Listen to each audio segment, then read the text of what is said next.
This team, Panther City, is one that puts up a lot of shots normally in their first 4 games. They're the first team over 300 this year in the NLL. You guys held them to 46 shots. I mean, what was it on the defensive end for you guys? Was it just, again, obviously the getting sticks in lanes that you've been harping on this season, or what?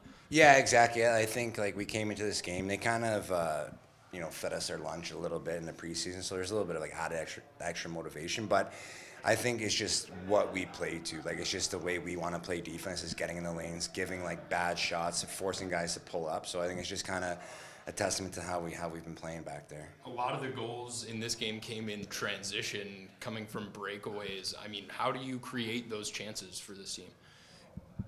From our end? From the defense? Yeah, like just, I mean, we got horses back there. Like, again, we picked up the guy Brad Gillies, we got Matty Gilroy, we got Rylan Reese, Dan Coates can run the floor. Like, it kind of goes on, and I think what we've been preaching is just earning the transition, right? So we're getting tough, loose balls, but then when they get it, like, those guys are so fast that they're just outrunning teams. So we're getting the good loose balls, and then they can finish in transition. We're earning it. We're not cheating. Big storyline going into tonight was being without Connor Fields. Everybody's like, where's the offense going to come from? However, it was by committee.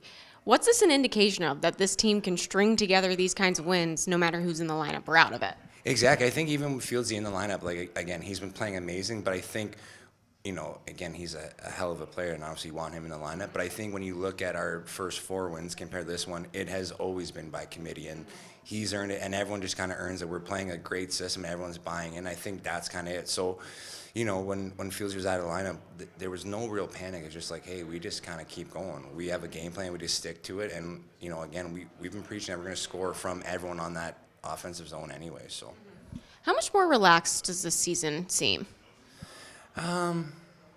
Yeah, a little bit. I mean, again, I think we just have a little more confidence, right? I think, I've kind of said it like time and time again, like we've been competitive in the first 2 years in this franchise, but I think like just that from second year to third year, like a lot of guys, it's been a huge job, a huge maturation process. I don't even know if that's the word, if that is a word, but I think it's been huge for guys. Like you got guys like Mitch Ogilvie, Rylan Reed, like these guys are young, but now they're becoming legitimate defenders, legitimate NLL players.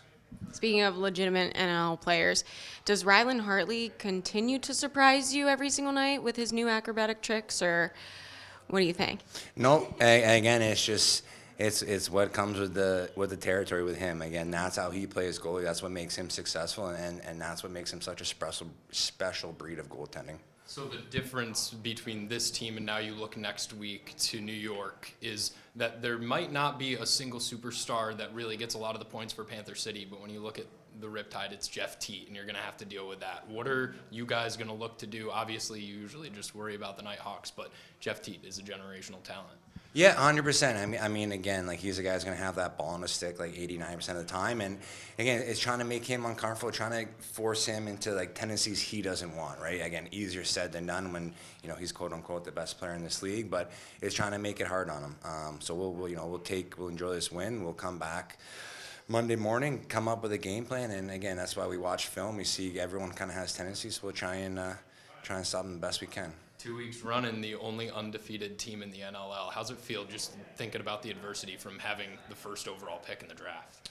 Yeah, it feels great. Again, like I think it's a testament to our hard work, right? Again, like easier said than done, but we talk about like not resting, right? It's nice to be 5-0, but it doesn't mean anything right now, right? So we got to keep going. Again, we've earned 5-0, I think, but we're not going to be able to keep getting wins. Like people aren't going to hand us wins, right? So it only gets harder because, you can say, oh, they surprised us, but it's like, listen, we're not surprising anyone right now. But with that being said, like we have a game plan, we have a culture in that room that we're going to keep doing what we do, and we're going to see what happens.